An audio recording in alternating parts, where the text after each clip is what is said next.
So, you want to learn how to make a woman wildly obsessed with you, huh? Is that really what you want? I'm guessing it is. That's why you clicked the video. In today's video, I'm going to show you 5 ways to make any woman wildly obsessed with you. Now, a couple prerequisites. Number 1, this is not good guy game. This is not about you being a good guy. For some of you, you are going to debate if this is something that you want to do when it comes to each and every tactic, and you are going to have to decide these things for yourself. So, how you feel about it, if you view it as good or bad, does not make it any less true. So, my job here is just to tell you what works. Okay, my job here is just to tell you the truth. You can decide if you want to use these things inside of your own relationships, but that right there is a discussion that you need to have with yourself. Nevertheless, it doesn't make anything that I'm saying any less true if you think some of these are bad things to use. Do you understand what I'm saying? I hope you do. Okay. 5 ways to make any woman wildly obsessed with you. Now, the second prerequisite for this requires a strong mind. Okay, this is not for weak men who need constant female validation. This requires your mind to be very strong, because some of these strategies that I'm about to tell you, you are going to sit there and you're going to say, well, if I really like her and I do this, am I going to risk her walking away and losing the relationship? And here's the thing, guys, you have to understand this. You can never ask yourself that, because no matter what you do, even if you think you're doing everything perfect, even if you think you're doing everything textbook right, there's still a chance that she could leave at any time, even if you're not doing these things. So keep that in mind, okay? Your mind will play tricks on you, and your emotions will tell you that something feels uncomfortable, which might make you not want to do it. But here's what you have to remember is a lot of times your emotions might lead you in the wrong direction. These are the 5 things, okay? The first way to make any woman wildly obsessed with you, where she really wants you, is a 10 to 14 day ghost of no contact for no reason at all after months of seeing each other. I'm going to say that one more time. A 10 to 14 day ghost of you going no contact for absolutely no reason at all after months of seeing each other. Now, if you have the strength and emotional fortitude to do this, especially if you really like her, you have to understand that in her mind, this is going to create all kinds of emotions. Literally all kinds of emotions. She's going to sit there and ask herself, did he find somebody else? Did he find somebody more attractive? Does he not like me anymore? Did I do something wrong? She might even start to call you and text you a lot. You might even get a text message that says like, oh, what do I need to do to fix this? Something like that. This is going to create all kinds of emotions. So that's number 1. If you have the strength and emotional resiliency to go a 10 to 14 day ghost of no contact after seeing each other for months for no reason at all, you have a very strong mind, because most guys are not able to do that. So that's number 1. Number 2. Now, the second strategy that you can use in order to make a woman very obsessed with you would be always comparing her to your ex-girlfriend, okay? If you start to always compare her, how she acts, her mannerisms, if you compare her behavior to your ex-girlfriend, you're going to create a lot of potential feelings of jealousy inside of her mind. Here's what I mean by that. If you start to weave in these things, or you start to say things that your ex-girlfriend would do.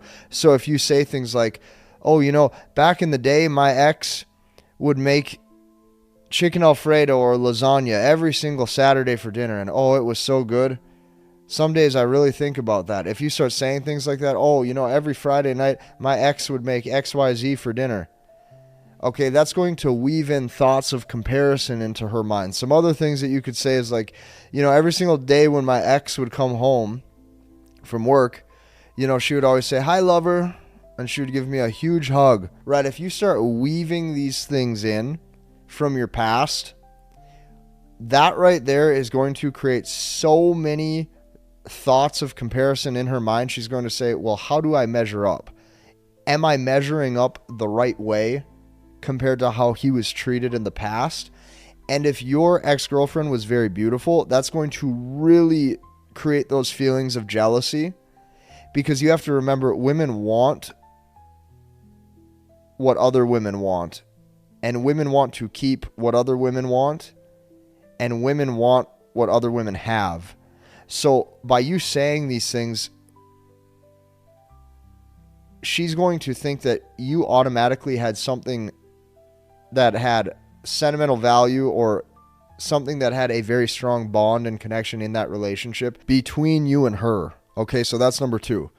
Now, let's dive into number 3, okay? Number 3, if you say this, you are not a nice person, but I'm still here to tell you the truth of what works. If you say this, once again, I'm telling you, you are not a nice person. Number 3, if you say, you know I love you, even though you're distant all the time, once again, so many emotions are going to be created. I will say this one more time. Now keep in mind, the tonality has to be on point. The delivery has to be on point.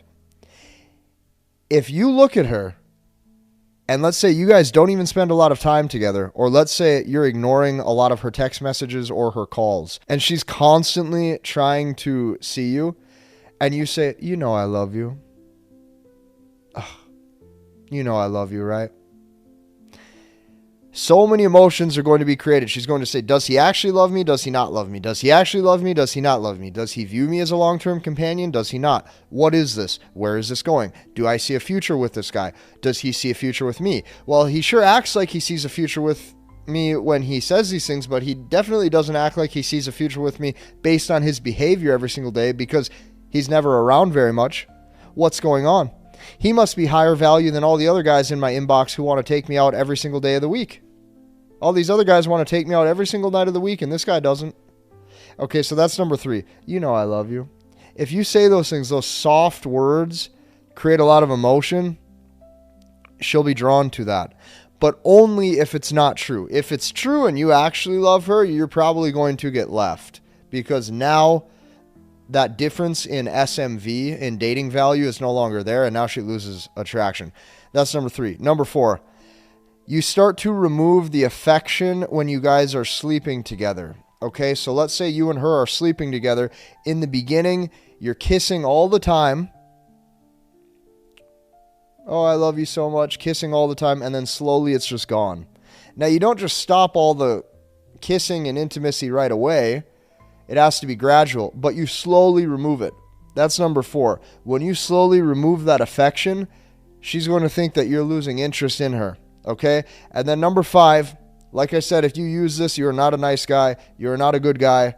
If you use this, you are not nice. But I'm going to tell you, number 5, you want to start to leave hypergamous clues about your potential financial future without ever talking about work or money directly. Okay, I'm going to say that one more time.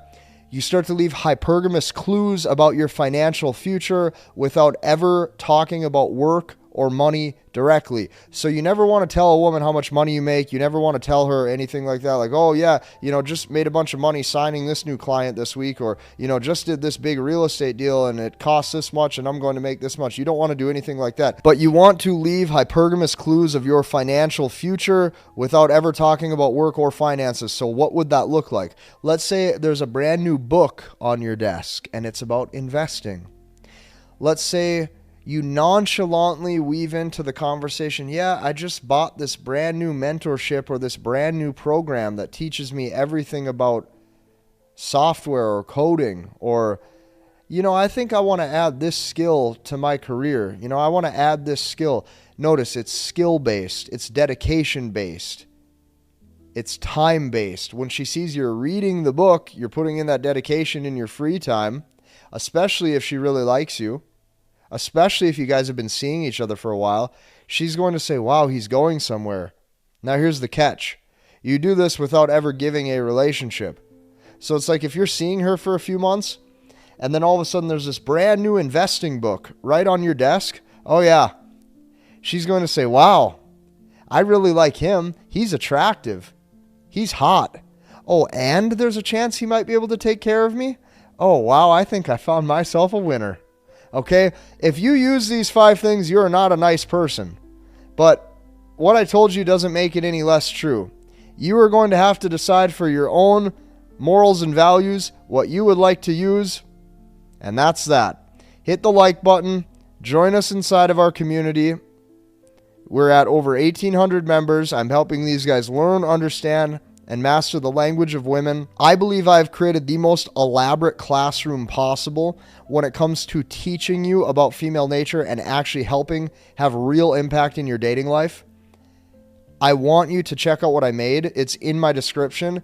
I know that you'll love it, and I know just how amazing it is because I have over 1,800 guys in there for a reason.